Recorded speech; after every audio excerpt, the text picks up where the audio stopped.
চিন্তা ভাবনা করিস না, আমি স্টেশনে আছি, ঠিক আছে? যাই হোক, এখান থেকে 2টা বাদাম নিয়ে যাই। কি রে ভাই, আমার সামান্য ছোট্ট একটা ব্যবসা, এভাবে বাদাম নিয়ে গেলে আমি চলবো কিভাবে? হায় রে মানুষ, এসব মানুষের কোনো বিবেকই নাই। আর কতক্ষণ দাদা 2টা বাদাম খাই? ভাই 50 গ্রাম বাদাম কত? ভাই 50 গ্রাম 20 টাকা। আচ্ছা ঠিক আছে ভাই, পরে আসতেছি নেওয়ার জন্য। হ্যাঁ, এই যে ভাই, কি ব্যাপার ডাকলো কেন? হ্যাঁ ভাই, কি হয়েছে? ভাই আপনি বাদাম কিনবেন না ভালো কথা, পরে কিনবেন সেটাও ঠিক আছে, কিন্তু ভাই আপনি না বলে এভাবে বাদাম নিয়ে যাইতেছেন। আরে ভাই কি বলেন, বললামই তো পরে নেবো। এখন 2-1টা নিলাম জাস্ট খাওয়ার জন্য, পরে আসে আমি 50 গ্রাম নিয়ে যাবো না। ভাই আপনার কাছে 2-1টা বাদাম মনে হলো, কিন্তু ভাই আমার কাছে এই 2-1টা বাদামই অনেক কিছু। দৌড়মে 2-1টা বাদাম নিচে খাওয়ার জন্য, এটাই আপনার কাছে এখন অনেক কিছু?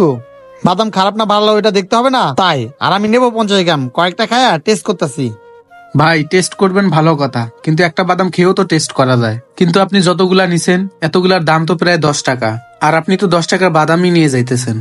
আরে ফকিনির বাচ্চা, এই কটা বাদাম 10 টাকা? তুই কারে কি কইতেছস? কয়েকটা বাদাম হাতে নিচ্ছি তাই তুই 10 টাকা দাবি করে ফেলাইছস? তুই যে রেল লাইনে বাদাম বিক্রি করস, কখনো কি কেউ তোর থেকে চান্দা চাইতেছে? আমি না কয়েকটা বাদামই খাইলাম, তোর শরীরে মহিষের মতো জ্বলে গেল গা। আমি বাদাম নিচ্ছি, এটা তো সহ্য হলো না। যখন প্রতিদিন তোর থেকে 500 টাকা করে নিয়ে যাবো তখন তোর সহ্য হবে। আরে ভাই আপনি এসব কি বলতাছেন? আমি তো এই রেল স্টেশনে অনেকদিন যাবত ব্যবসা করি, আজ পর্যন্ত এই রেল স্টেশনে আমার কাছে কেউ চাঁদা চাই নাই বা টাকাও চাই নাই, আর আপনি ভাই এখানে এসে আমার কাছে এসব বলতাছেন। আমার মনে হয় কি ভাই আপনার কাছে টাকা নাই, তাই আপনি আমার সাথে এরকম করতেছেন। দেখেন ভাই, আপনি যদি ফ্রি খাইতে চান তাহলে আমাকে বলেন, আমি আপনাকে ফ্রিতে দিয়ে দিচ্ছি, কিন্তু এরকম করার কি আছে? কি বললি ফকিনি বাচ্চা? আমার কাছে একটা টাকা নয়, আমি চাইলে তোর এই পুরো বাদামের দোকানে কিনে ফেলতে পারবো। আর